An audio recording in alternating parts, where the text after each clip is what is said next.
யாராலையுமே நம்ப முடியாத அதே நேரத்தில் அதிர்ச்சி தரக்கூடிய ஒரு தகவல் தான் வெளியாயிருக்கு. பிரபல தமிழ் திரைப்பட இயக்குனரும் நடிகருமான கே பாக்யராஜ் அவர்கள் இறந்து போயிருக்காரு. மாரடைப்பு காரணமா அவர் இறந்து போயிருக்காரு. இதை யாராலையும் அந்த அளவுக்கு ஏத்துக்க முடியாது. சோ பாக்யராஜ் அவர்களுக்கு வயது 73 ஆகுது. மாரடைப்பு காரணமா சென்னையில இருக்கிற கிரீம் சாலையில இருக்கிற அப்போலோ மருத்துவமனைக்கு கொண்டு செல்லப்பட்டிருக்காரு. சோ அங்க அவரை பரிசோதித்து டாக்டர் சொல்லியிருக்காங்க அவர் ஆல்ரெடி இறந்து போயிட்டாரு அப்படின்ற ஒரு தகவலை தான் கொடுத்திருக்காங்க.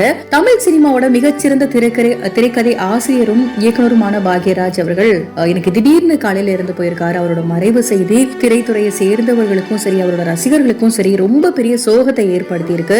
பாக்யராஜோட குருநாதனான இயக்குனர் இமயம் பாரதி ராஜா இப்ப சில நாட்களுக்கு முன்னாடிதான் இறந்து போயிருக்கு. கிட்டத்தட்ட 17 நாட்கள் இருக்கும் அவர் இறந்து.